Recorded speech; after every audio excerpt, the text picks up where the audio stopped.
First of all, Pakistan is not following Islam. Are you joking? I'm saying not Pakistan, we have 90% Muslim. Muslim means follow Islam. But Muslim, what Muslim? What Muslim? I remember 15 years ago, it's not today and I heard it's worse. 15 years ago I remember going to a wedding in Pakistan. A wedding where men and women were mixing freely. Where the bride was dancing on the stage with all the male members of the family dancing on the stage. I am sure somewhere around, we probably hidden in a corner then, but I hear now it's open drinking alcohol. What Muslim are we talking about? This was 15 years ago. Now I hear it's even worse. Oh yes, they're Islam. When the bride and the groom are walking to the car, they're holding the Quran over their head for blessing. That Islam? That's not Islam. What Islam is that? That's exactly the thing I'm talking about. That's why Muslims are in such a mess.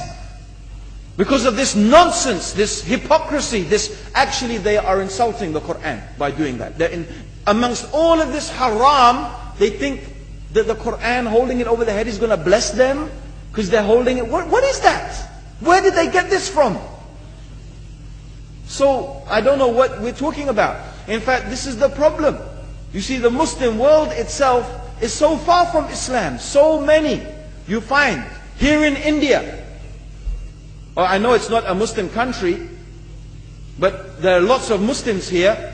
But I don't know what sort of Muslim. Most of them go to the dargah and they call upon some dead person in the grave, and they think that by talking to a dead person they're going to have their needs fulfilled. What's the difference between that and worshipping an idol? There's no difference, believe me. It's shirk. I've seen it myself with my own eyes. I'm praying in the masjid, the adhan goes, the people are praying in the masjid, and the people in the dargah are not coming to the mosque to pray. They're still going around the dargah and making all their whatever the things they do. What's that?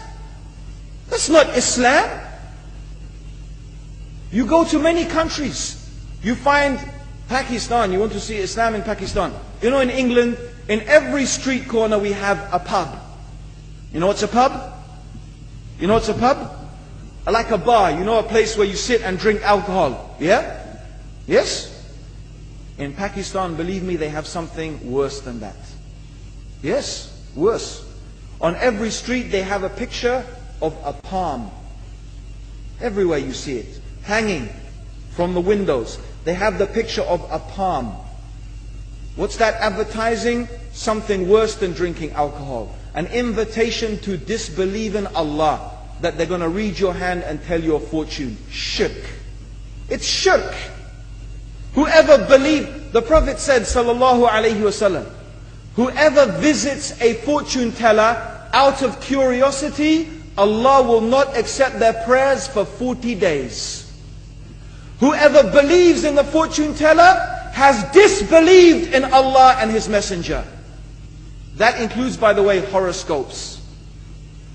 Yet and you see in Pakistan a picture everywhere of a hand. Worse than a pub. Worse than a pub. It is better to drink alcohol than make shirk with Allah. Yes. So this is the Muslim countries. You will not find one except they are not doing magic and shirk and kufr, or except maybe one or two you will find. So this is the state of the Muslims. So no wonder we're in the confusion and the chaos. So these are not good examples. And this is really, in fact, the very reason that I'm saying why we are in such a big mess.